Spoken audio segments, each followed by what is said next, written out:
Guess what? It's Q&A Sunday. So let's jump into the video.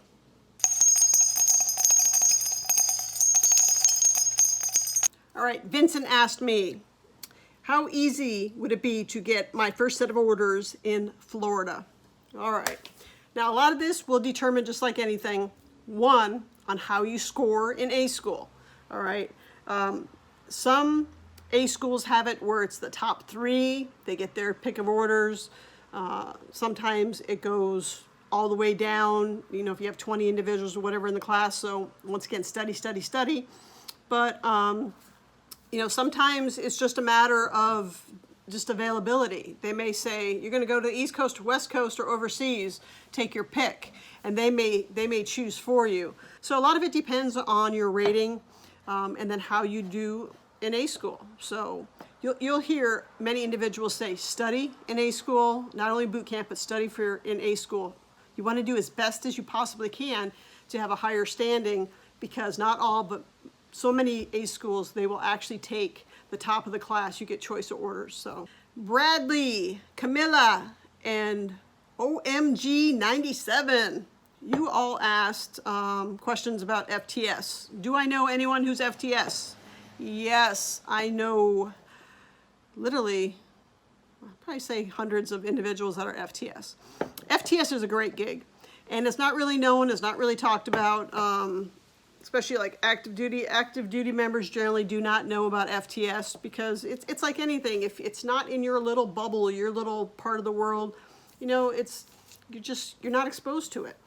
But FTS, full-time support, you are technically a reservist, and I have a video on this one also. You are technically a reservist on orders for your entire 4-year career that is active. So your sole purpose is to train and support the reserves. So it's a great gig. You're going to go to many locations that active duty members would never ever have the opportunity to go to. Even though, just to throw it out there, there are active duty billets here and there at every NOSC. Like for instance, we had BM, STG, and Gunner's Mates down here at NOSC Miami. We had like 4 or 5 active duty billets at all times. But yeah, it's a great gig, you know. You're getting the same retirement, same medical, dental, everything's the same with the exception of you are in support of reservists.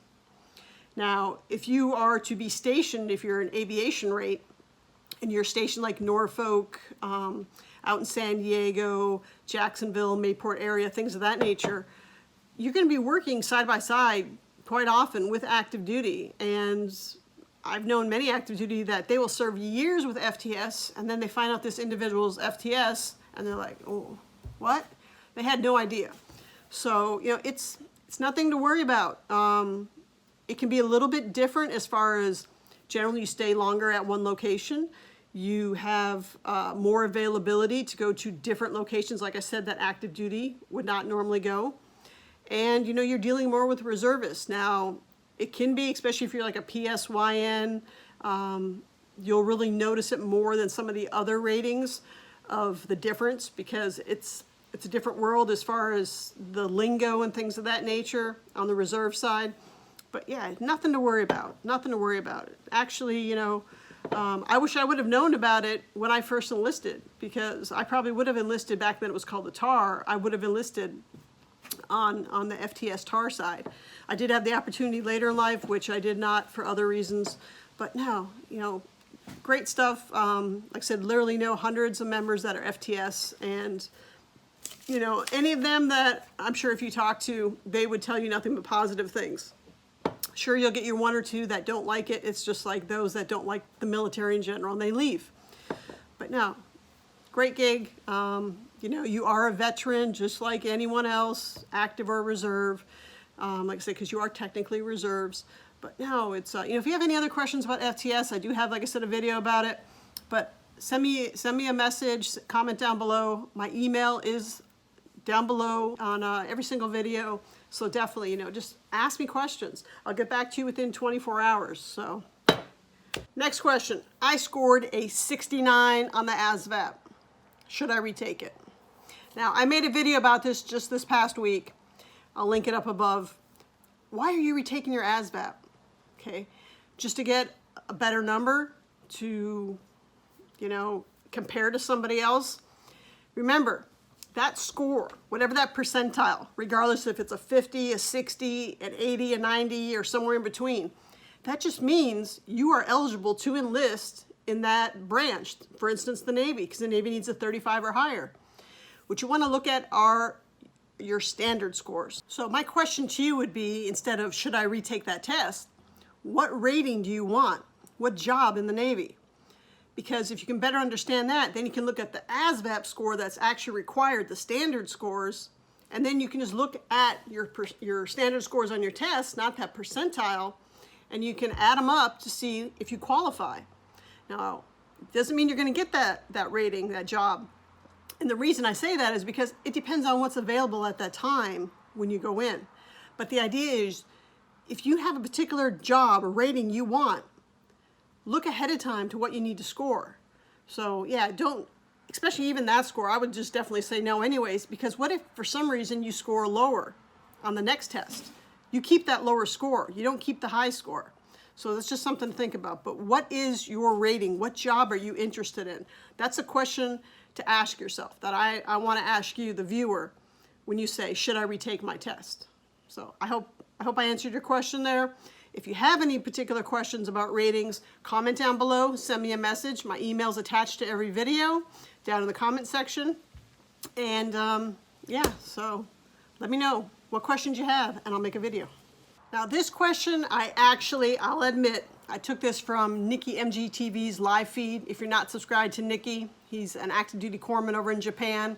Great content. He has a live feed every Friday, so make sure you subscribe to him. But one of his viewers, Luke A, asked, how can I be a good butter bar? And for those of you that are not familiar with that term butter bar, it's an ensign. It's a boot officer. And I replied on that live feed, listen to your chief. And I was making light of that, joking, but it's actually the truth. Navy chiefs are responsible for training everyone in the Navy. All right, the Navy chief is the backbone of the Navy. They train all E1 through E6 that come before them. And they train all future officers. So that means by training the 01 all the way up through the admiral ranks, even those admirals, those captains, they were once trained by a Navy chief. So listen to your chief. If a chief tells you something, chief, senior chief, master chief, you want to listen to your chief. Colin V asked, how do you stay motivated when you're serving? Because I have lost all motivation. Now, Colin, it does not say if you are like first enlistment, second, how much time you have in. But what I can say is this about motivation. It's like anything in life. You have to find that deep within, okay? So, are you looking at motivating as far as rank, just motivating because you don't really care for your command? What is some additional information as far as motivation?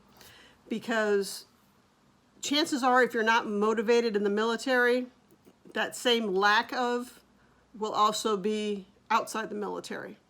So what is it that drives you? What is it, that you want to obtain? Is it, like I said, making rank so you can get, better, have better leadership responsibility roles? Because even as a junior sailor, you can step up and volunteer for a lot of that. Is it, having to do with collateral duties? So what exactly do you mean by motivate? Because I know for me, like my motivation, it was always to help my sailors. Even when I was junior, it was to help those around me. Okay, so what is it that motivates you? Is it doing something, serving for your family? Just serving for your country? Serving motivate you to do what you have to do just to get through your first enlistment so you can get out and use the GI Bill? So, motivate is, I would like some more detail if you could on that one. I did send you a message. I did not hear back. But along with anyone else, comments down below, send me an email. Motivation. What to you, as far as motivation. What is it that motivates you, that drives you? You know, because like with the Navy, many people, so many people, do one enlistment, they're one and done. That's it. Okay, and there's nothing wrong with that.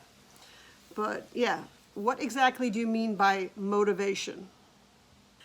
All right, this is another question that I got from Nikki MGTV on Friday night. And the reason this particular question is because it has to do with GM, since I retired as a gunner's mate.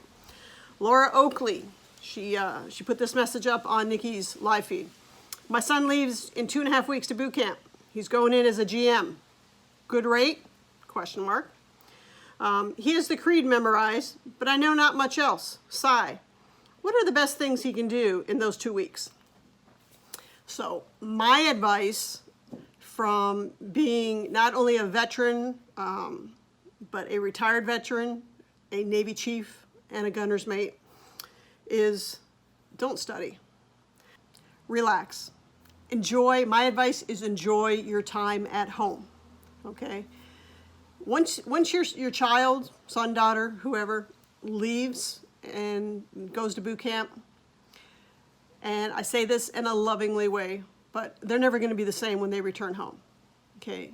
Your child is now going to experience something that is going to change them drastically for the rest of their life. And I'm saying that they're going to grow up. Many parents do not recognize their children after boot camp because of the discipline that's been instilled. And, you know, chances are you're not going to be able to spend that kind of time with your child again until either they finish up their 4-year contract or, like in my case, when I retired. Because during my 28-year period career, I really did not go home to see my parents. And that is one regret that I have. And I mean, I was married to the Navy. My whole entire life revolved around the Navy. So, you know, really take time, spend time with your child, you know, to your son, spend time with your mom, your family, whoever else you have that's close to you. Because your life is about to drastically change once you step off that bus and you walk into the doors there at Great Lakes to begin your training, your transformation from being a civilian to a sailor. The other thing I can say is really take, and I made a video about this, really take, say, not even so much advantage, but just enjoy the little things. You know, if you are like me and you love walking around barefoot, walk around barefoot. And that sounds really silly, but when you get to boot camp, you're going to be living in your shower shoes. So, you know, if you're not in your boots. Same thing when you deploy, when you're on a ship, shower shoes or your boots. Overseas, Afghanistan, shower shoes or your boots. So, you know, you really want to take and enjoy the small things. If you enjoy taking a bath, take a bath at home. Take one every day up until boot camp. You know, there's no bath when you're in boot camp. There's no bath on the ship. So yeah, enjoy the small things in life. You know, if you have those favorite foods at that favorite restaurant, that favorite coffee, you know, whatever it is, enjoy those small things. Do 1 or 2 things every day or more that you really love, that you know you're not going to have once you leave home and go to boot camp. So that's my advice, you know. You had your time to study, I mean, unless you're like a turnaround, like, hey, you know, you're leaving in 2 weeks type thing. But chances are anyways, when you get to boot camp, you're going to get so nervous and you may forget about a lot of stuff, you know, and you're going to learn. You'll learn definitely. They will make you learn through PT or, you know, or whatever type of punishment when you're there in boot camp. But definitely just enjoy time with your family. That's what I have to say with that question. Victor asked about learning his ranks. He's having a difficult time looking at the picture and actually memorizing what this rank is. Now, I made a previous video. You want to check that out. I'll link it down below. You want to definitely check that out after you're done watching this video. But there's an app out there to help anyone learn their ranks, not just Navy, but I'm talking about ranks across also the Air Force, the Army, and the Marines.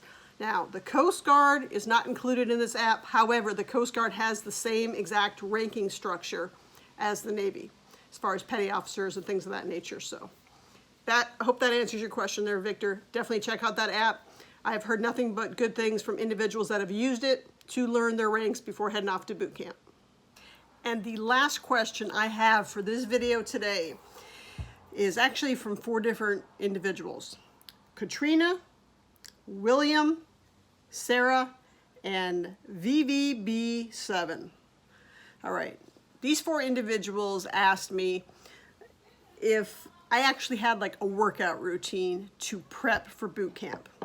Now, if you want a lot of tips on working out, if you're not subscribed to Austin Alexander, definitely check him out. He's a workout buff.